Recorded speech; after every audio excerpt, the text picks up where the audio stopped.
Shalom, selamat pagi Bapak Ibu. Bagaimana kabarnya hari ini?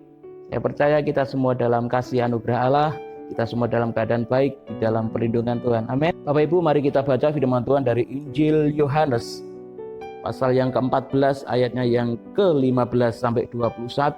Dan saya memberikan tema untuk renungan kita pada saat pagi ini adalah tak sendirian.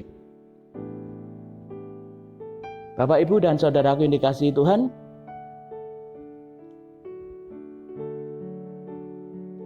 hidup sendirian itu sangat tidak enak. Hidup sendirian itu sangat membosankan, sangat jenuh, dan sangat tidak membuat nyaman hati kita. Jadi ketika rasa bosan, rasa jenuh itu sudah menguasai kehidupan kita, tentu kita akan merasakan yang namanya malas. Mau belajar, malas. Mau bekerja, malas. Mau tidur, malas. Mau makan, malas. Mau olahraga, malas. Semua menjadi malas karena suasana hati yang jenuh, bosan, dan tidak ada semangat tentunya. Beribadah, malas.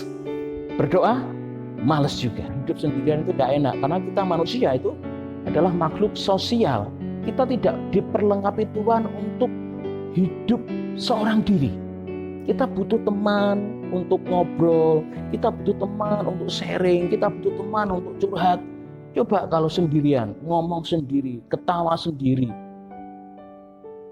susah sendiri, bahagia sendiri. Tidak enak sekali saudara, bisa sendirian. Dan Tuhan itu baik, amin. Ya, Tuhan itu baik, kenapa? Karena Tuhan mengenal diri kita lebih daripada diri kita mengenal diri kita sendiri. Allah itu baik, Allah itu benar-benar baik. Allah mengenal kita, mengenal kebutuhan kita, mengenal apa yang kita perlukan. Dan Allah tahu kebutuhan kita itu teman. Ya, di mana di ayat yang ke-15, 16 sampai dengan 21 ini adalah mengandung janji-janji Tuhan bahwa Tuhan ketika meninggalkan para murid, Tuhan akan mengirimkan penolong yang lain, yaitu Roh kebenaran yang akan menyertai para murid, yang akan tinggal di dalam diri para murid sampai selama-lamanya. Amin.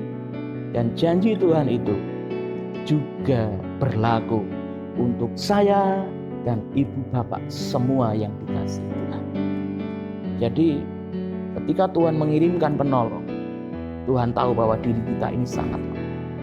Diri kita ini sangat terbatas. Diri kita ini sangat-sangat tidak berdaya dan yang membutuhkan pertolongan. Makanya Tuhan kirimkan penolong.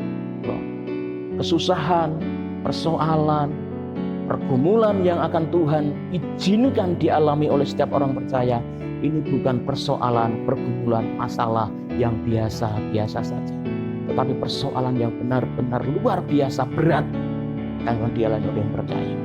Kalau tidak mungkin Tuhan akan kirimkan penolong. Kenapa Tuhan kirimkan Roh kebenaran? Kenapa Tuhan kirimkan Roh penghibur? Kenapa Tuhan kirimkan Roh Kudus di dalam setiap kehidupan kita? Sebagai pengganti Tuhan di dalam kehidupan kita. Karena saya dan saudara akan banyak mengalami kedukaan. Saudara, kedukaan, duka atau death atau mati itu tidak hanya masalah ditinggal mati oleh orang-orang yang kita sayangi, orang yang kita cintai, tapi juga masalah kedukaan itu mati rasa, mati semangatnya, mati gairahnya. Oleh karena persoalan-persoalan yang berat itu bisa membuat kita mati rasa, mati semangat, mati gairah untuk menjalani kehidupan. Kita akan banyak mengalami situasi-situasi yang seperti itu. Tuhan tahu itu, makanya Tuhan kirimkan Roh penghibur, Roh Kudus, Roh kebenaran itu. Untuk apa? Untuk menghibur kita, menguatkan saya dan saudara.